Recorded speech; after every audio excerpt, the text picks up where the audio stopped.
Jo Leute, Broma hier. Ich dachte, ich mache ein Game Preview zu dem Spiel der Esther, oder besser gesagt ein Gameplay. Ich denke mal, ich werde damit eine Stunde oder 1,5 Stunden Videomaterial jetzt aufnehmen. Und wo ich jetzt auch sagen muss, es ist kein richtiges Spiel, es ist eher eine Geschichte, eine sehr faszinierende Geschichte. Ich habe keine Ahnung, wie ich das wirklich in Worte fassen soll. Guckt es euch am besten an. Und wenn ihr es euch anguckt, ihr solltet euch die Zeit nehmen, es komplett anzugucken und nicht einfach irgendwie eine halbe Stunde gucken und dann eine andere halbe Stunde am nächsten Tag zu gucken, falls es eine Stunde lang geht. Schaut es euch komplett an, also nehmt euch die Zeit, es ist es wert. Jetzt, wo das gesagt ist, würde ich sagen, fange ich mal an und euch noch viel Spaß. Dear Esther, the morning after I was washed ashore, salt in my ears, sand in my mouth, and the waves always at my ankles, I felt as though everything had conspired to this one last shipwreck. I remembered nothing but water, stones in my belly and my shoes, threatening to drag me under to where only the most listless of creatures swim.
Donnelly reported the legend of the hermit, a holy man who sought solitude in its most pure form.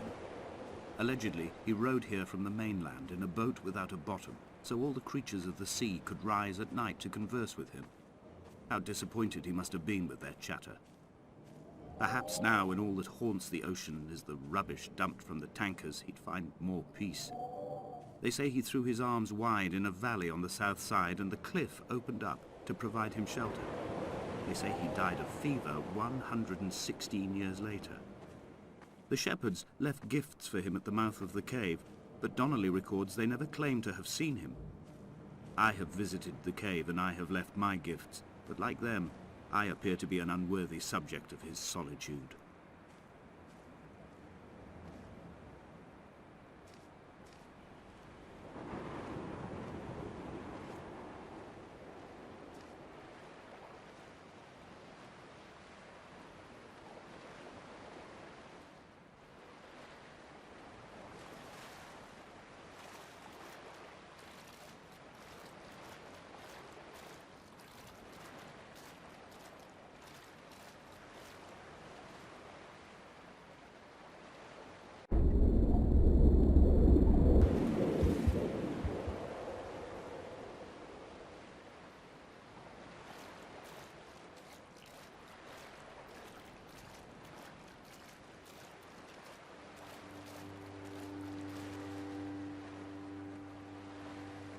Those islands in the distance, I'm sure, are nothing more than relics of another time, sleeping giants, somnambulist gods laid down for a final dreaming. I wash the sand from my lips and grip my wrist ever more tightly. My shaking arms will not support my fading diaries.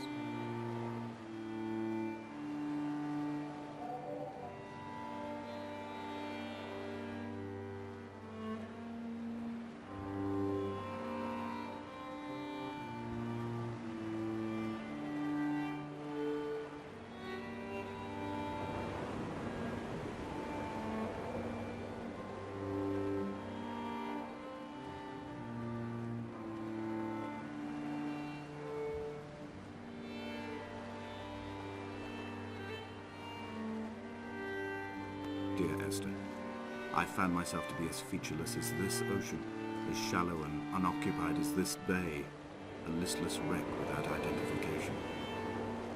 My rocks are these bones, and a careful fence to keep the precipice at bay. Shot through me caves, my forehead a mount. This aerial will transmit into me so. All overexposed, the nervous system, where Donnelly's boots and yours and mine still trample. I will carry a torch for you. I will leave it at the foot of my headstone. You will need it for the tunnels that carry me under.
A wonderful sight.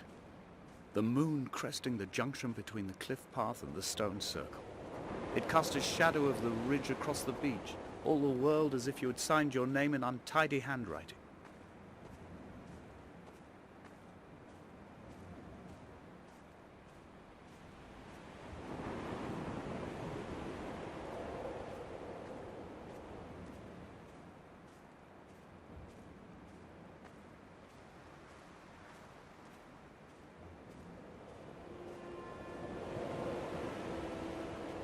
When someone had died or was dying, or was so ill they gave up what little hope they could sacrifice, they cut parallel lines into the cliff, exposing the white chalk beneath. You could see them from the mainland or a fishing boat, and know to send aid, or impose a cordon of protection, and wait a generation until whatever pestilence stalked the cliff paths died along with its hosts. My lines are just for this. To keep any would-be rescuers at bay. The infection is not simply of the flesh.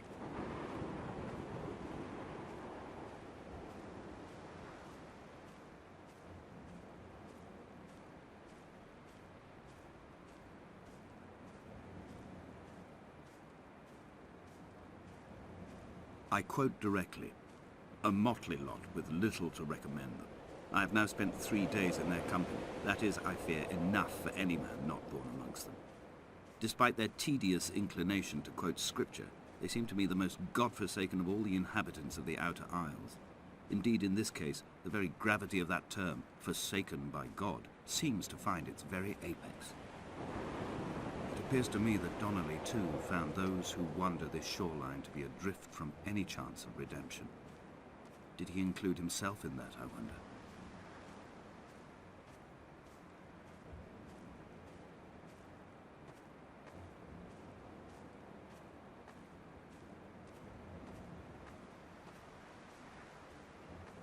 Dear Esther, I met Paul. I made my own little pilgrimage. My Damascus, a small semi-detached on the outskirts of Wolverhampton. We drank coffee in his kitchen and tried to connect to one another. Although he knew I hadn't come in search of an apology, reason or retribution, he still spiraled in panic, thrown high and lucid by his own dented bonnet. Responsibility had made him old. Like us, he'd already passed beyond any conceivable boundary of life. This hermit, this seer, this distant historian of bones and old bread, where did he vanish to? Why, asked the farmers. Why, asked Jacobson. Why bother with your visions at all, if you're just to throw your arms up at the cliff and let it close in behind you and seal you into the belly of the island, a museum shut to all but the most devoted?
I've become convinced I am not alone here, even though I'm equally sure it is simply a delusion brought upon by circumstance. I do not, for instance, remember where I found the candles, or why I took it upon myself to light such a strange pathway. Perhaps it is only for those who are bound to follow.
Dear Esther, I have now driven the stretch of the M5 between Exeter and Bristol over 21 times. But although I have all the reports and all the witnesses, and have cross-referenced them within a millimetre using my Ordnance Survey maps, I simply cannot find the location. You'd think there would be marks to serve as some evidence. It's somewhere between the turn-off for Sanford and the welcome brake services. But although I can always see it in my rear-view mirror, I have as yet been unable to pull ashore.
All night the boy has kept me lucid. I sat, when I was at the very edge of despair, when I thought I would never unlock the secret of the island, I sat at the edge and watched the idiot boy blink through the night. He is mute and he is retarded, and he has no thought in his metal head but to blink each wave and each minute aside until the morning comes and renders him blind as well as deaf-mute. In many ways, we have much in common.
I had kidney stones and you visited me in the hospital. After the operation, when I was still half submerged in anesthetic, your outline and your speech both blurred. Now my stones have grown into an island and made their escape and you have been rendered opaque by the car of a drunk.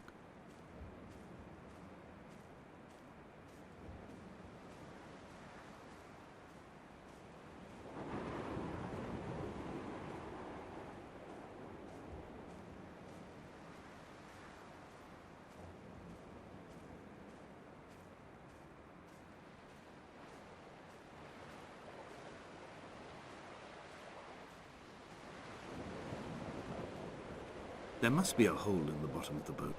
How else could new hermits have arrived?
What charnel house lies at the foot of this abyss? How many dead shepherds could fill this hole?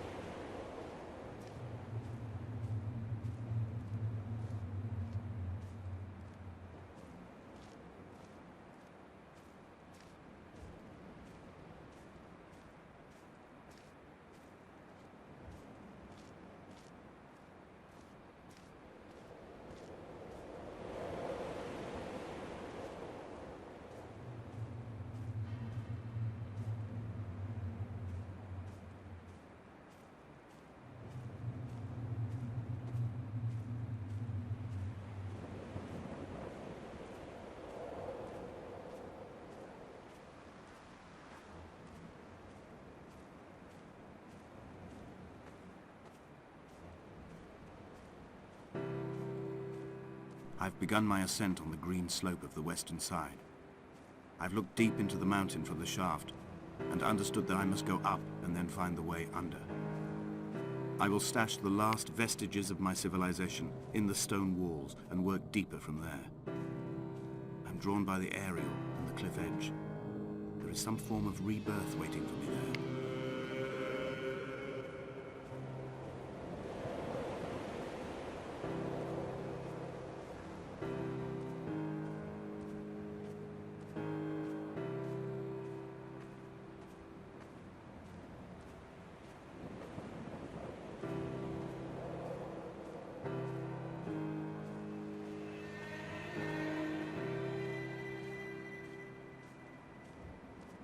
The bothy was constructed originally in the early 1700s.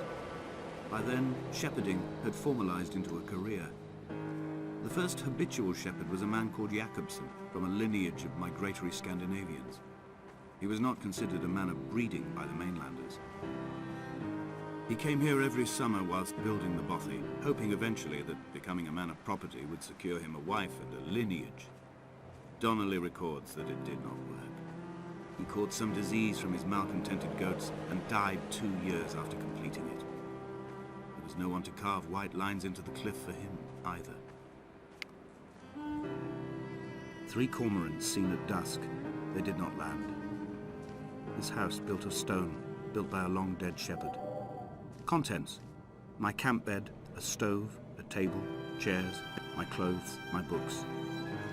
The caves that score out the belly of this island, leaving it famished. My limbs and belly famished. This skin, these organs, this failing eyesight. When the battery runs out in my torch, I will descend into the caves and follow only the phosphorescence home.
Jakobsen's ribcage, they told Donnelly, was deformed, the result of some birth defect or perhaps a traumatic injury as a child. Brittle and overblown it was, and desperately light. Perhaps it was this that finally did for him, unable to contain the shattering of his heart. In half-light, his skeleton a discarded prop, a false and calcified seabird.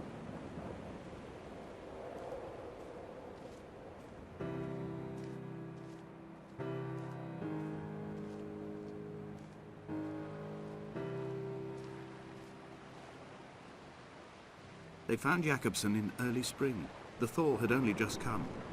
Even though he'd been dead nearly 7 months, his body had been frozen right down to the nerves and had not even begun to decompose.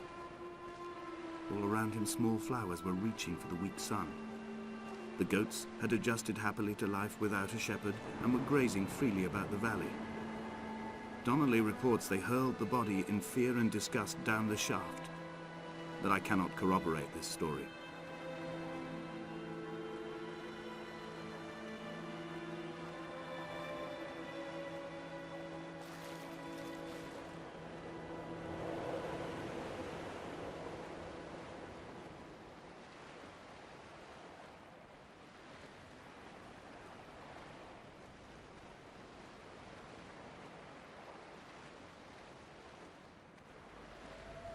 Climbing down to the caves, I slipped and fell and have injured my leg. I think the femur is broken. It is clearly infected. The skin has turned a bright, tight pink, and the pain is crashing in on waves, winter tides against my shoreline, drowning out the ache of my stones. I struggled back to the bothy to rest, but it has become clear that there is only one way this is likely to end. The medical supplies I looted from the trawler have suddenly found their purpose. They will keep me lucid for my final ascent.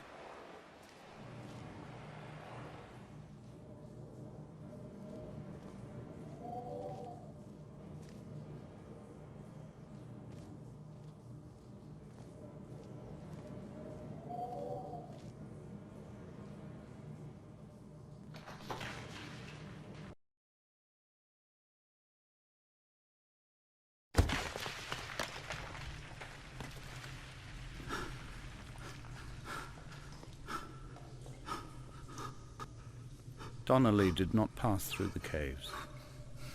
From here on in, his guidance, unreliable as it is, has gone from me. I understand now that it is between the two of us and whatever correspondence could be drawn from the wet rocks.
There is no other direction, no other exit from this motorway.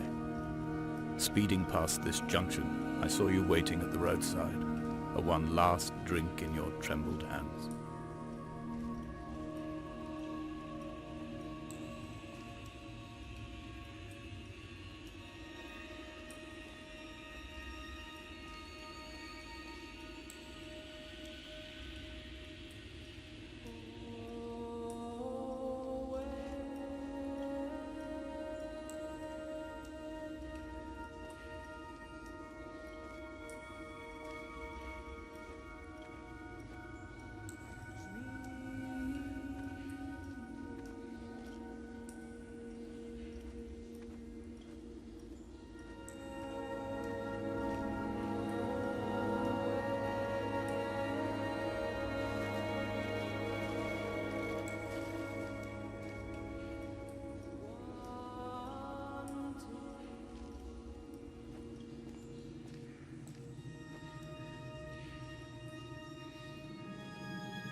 My final dream. I sat at peace with Jakobsen and watched the moon over the Sandford Junction. Goats grazed on the hard shoulder. The world gone to weed and redemption. He showed me his fever scars, and I mine. Between each shoulder, the nascency of flight.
I will hold the hand you offered to me, from the summit down to this well, into the dark waters where the small flowers creep for the sun. Headlights are reflected in your retinas, moonlit in the shadow of the crematorium chimney.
wish I could have known Donnelly in this place.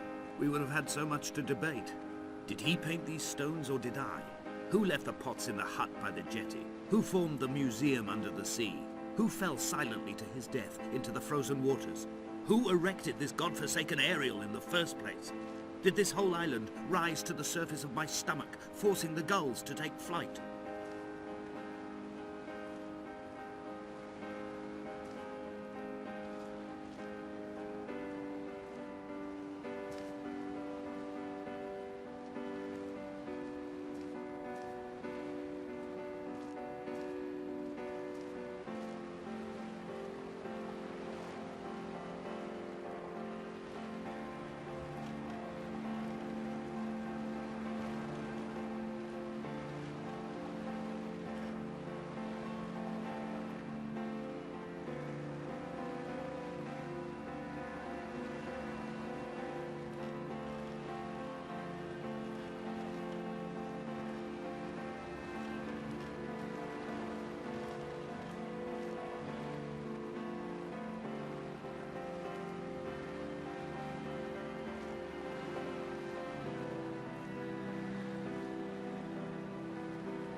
Of fire and soil, I chose fire.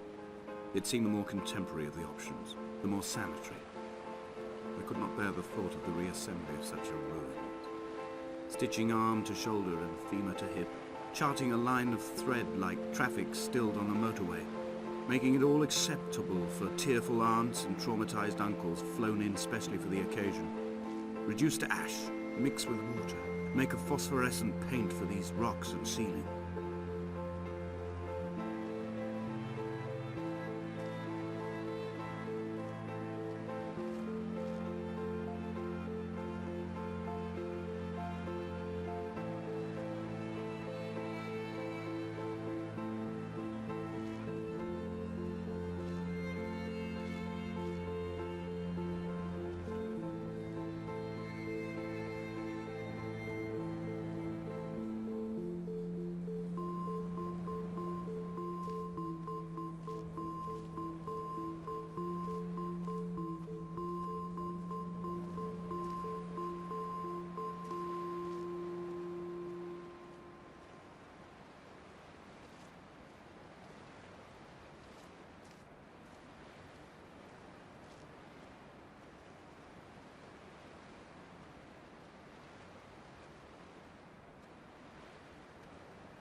Paul, by the roadside, by the exit for Damascus, all ticking and cooled, all feathers and remorse, all of these signals routed like traffic through the circuit diagrams of our guts, those badly written boats torn bottomless in the swells, washing us forever ashore.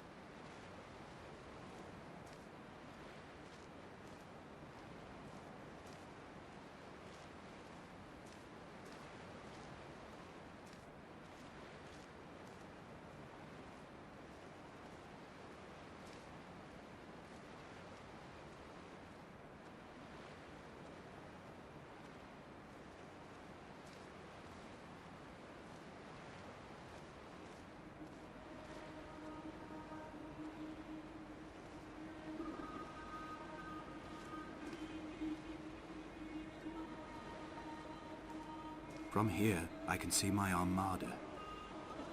I collected all the letters I'd ever meant to send to you, if I'd have ever made it to the mainland, but had instead collected at the bottom of my rucksack, and I spread them out along the lost beach. Then I took each and every one, and I folded them into boats. I folded you into the creases, and then, as the sun was setting, I set the fleet to sail. Shattered into 21 pieces, I consigned you to the Atlantic, and I sat here until I'd watched all of you sink.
When Paul keeled over dead on the road to Damascus, they resuscitated him by hitting him in the chest with stones gathered by the roadside.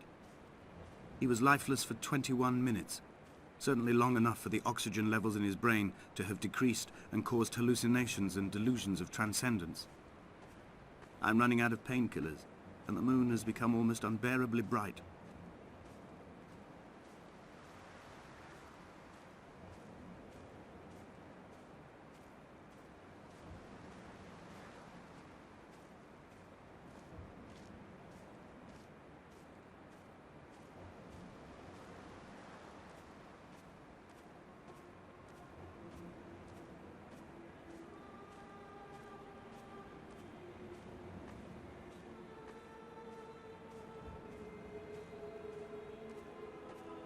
I've begun my voyage in a paper boat without a bottom. I will fly to the moon in it. I've been folded along a crease in time, a weakness in the sheet of life. Now you've settled on the opposite side of the paper to me. I can see your traces in the ink that soaks through the fiber, the pulped vegetation. When we become waterlogged and the cage disintegrates, we will intermingle. When this paper aeroplane leaves the cliff edge and carves parallel vapor trails in the dark, we will come together.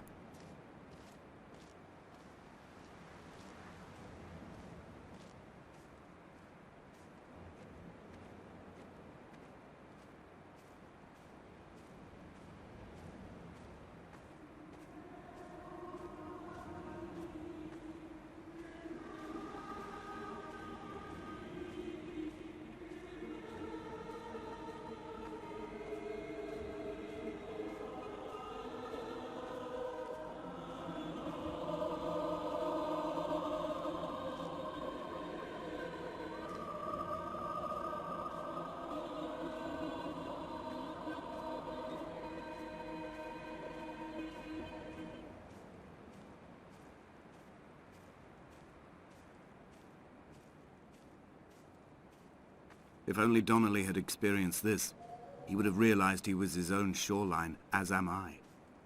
Just as I am becoming this island, so he became his syphilis, retreating into the burning synapses, the stones, the infection.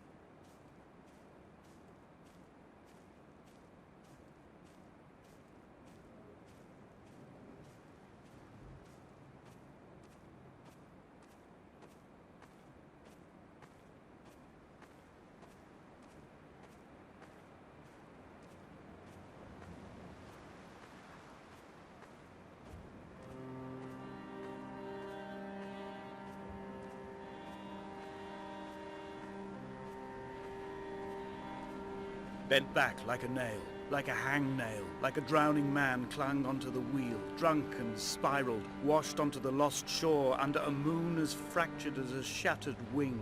We cleave, we are flight and suspended, these wretched painkillers, this form inconstant.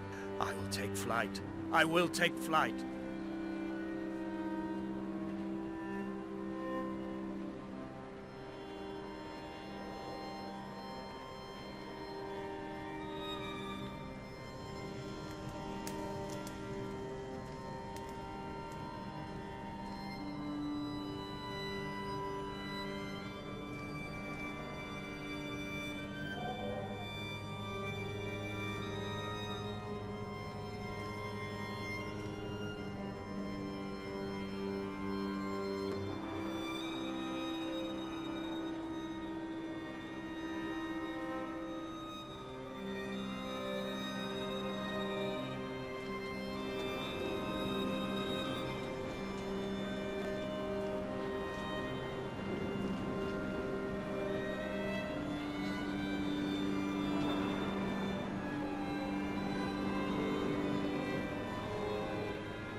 I have dredged these waters for the bones of the hermit, for the traces of Donnelly, for any sign of Jakobsen's flock, for the empty bottle that would incriminate him. I have scoured this stretch of motorway 21 times, attempting to recreate his trajectory, the point when his heart stopped dead and all he saw was the moon over the Sanford Junction. He was not drunk, Esther. He was not drunk at all, and it was not his fault. It was the converging lines that doomed him. This is not a recorded natural condition. The gulls do not fly so low over the motorway and cause him to swerve. The paint scored away from his car in lines like an infection, making directly for the heart.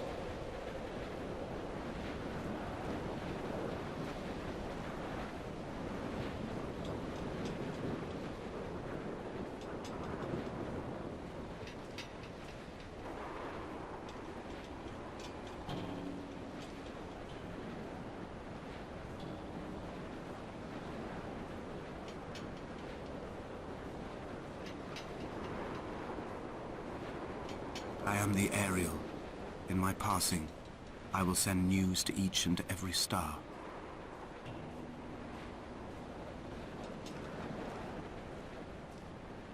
Dear Esther, I have burned the cliffs of Damascus. I have drunk deep of it. My heart is my leg, and a black line etched on the paper all along this boat without a bottom. You are all the world like a nest to me.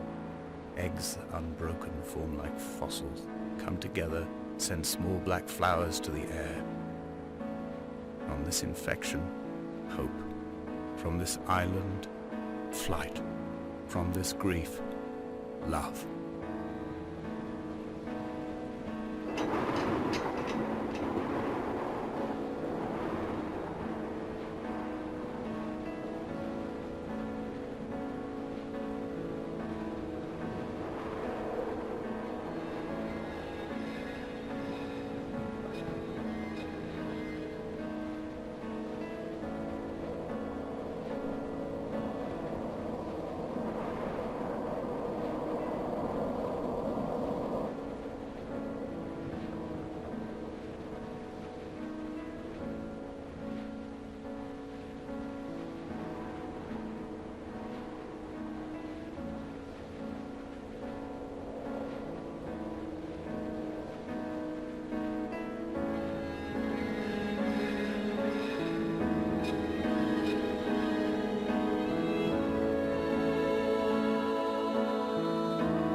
come back.